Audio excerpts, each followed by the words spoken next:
See, I am going to explain here the bone marrow, or we can say it a active red bone marrow stain with right Gimza stain.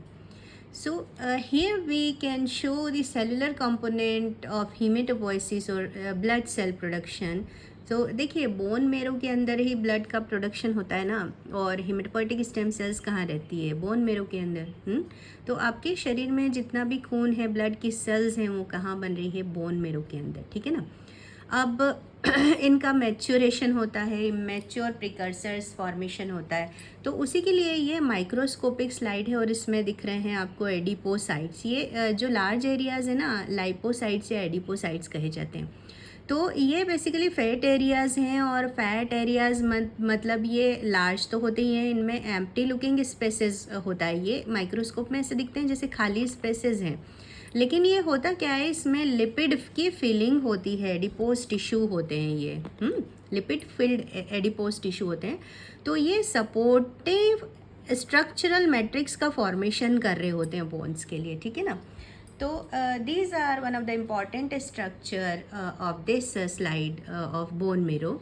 और दूसरा है haematopoietic stem cells और haematopoietic sales.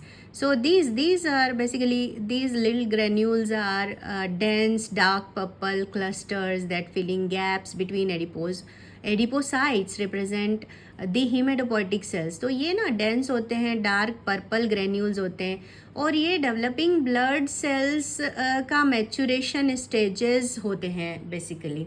तो blood cells के ही maturation stages हैं, और इनसे form होता है रेड सेल प्रिकर्सर्स. ये इमेच्योर सेल्स होते हैं रेड प्रिकर्सर्स, और फिर उसके बाद आगे चल के ऑक्सीजन कैरिंग इरिथ्रोसाइट्स का फॉर्मेशन करते हैं.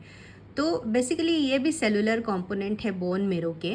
और नेक्स्ट क्या होता है? नेक्स्ट है मेगा कैरियोसाइट. ये दिख रहे हैं ना, मेगा कैरियोसाइट. ये थोड़ा सा लार्जर हैं, और इनसे तो छोटे दिखते हैं माइक्रोस्कोप में, लेकिन हमारे हेमेटोपोइटिक सेल्स है ना, उनसे थोड़ा लार्जर हैं. तो इनका ये prominent large multi nucleated cells होती हैं बेसिकली, प्रोमिनेंट क्लियर दिखने वाली, मतलब कि, और इनके न्यूक्लियस अधिक होते हैं, एक से अधिक, तो मल्टी न्यूक्लिएटेड बोलते हैं. और ये फ्रेगमेंटेशन करते हैं, ये ब्लड प्लेटलेट्स बनाते हैं और ब्लड का फ्रेगमेंटेशन करते हैं, ठीक है, रिस्पॉन्सिबल फॉर फ्रेगमेंटेशन प्रोसेस. तो एनाटॉमिकल डिटेल पे हम जाए ना, तो अडल्ट में क्या होता है, वयस्क लोग जो होते हैं ना, उनमें active blood forming marrow that is primarily restricted to the axial skeleton. Active blood forming marrow होती है ना, बोन मैरो, तो ये केवल एक्सियल स्केलेटन पर रेस्ट्रिक्टेड होती है एडल्ट्स में. जैसे कि कौन से हैं एक्सियल स्केलेटन? जैसे कि sternum, ribs, vertebrae and pelvis etcetera. तो ये स्लाइड है ऐसे, और इसको इसी तरह से लिखना होता है. माइक्रोस्कोपिक स्ट्रक्चर है, और इसका डिटेल डिस्क्रिप्शन इस तरह से है. और इसमें ना ग्रेन्युलोसाइड्स और मोनोसाइड प्रिकर्सर भी दिख रहे हैं हमको कहीं कहीं पे.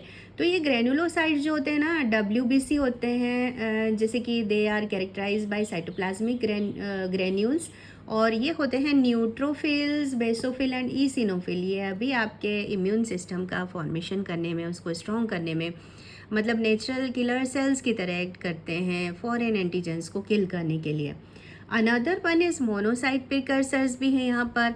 तो मोनोसाइट प्रिकर्सर्स जो होते हैं ना, ये मोनो न्यूक्लियर फेगोसाइट्स होते हैं, मतलब एक ही न्यूक्लियस होता है उसमें, और they eventually enter circulation and mature into macrophages. और वो सर्कुलेशन में एंटर करते हैं और मैक्रोफेजेस को फॉर्मेशन करते हैं, मतलब इन्नेट इम्यून सिस्टम और इन्नेट इम्यूनिटी का पार्ट बनाते हैं.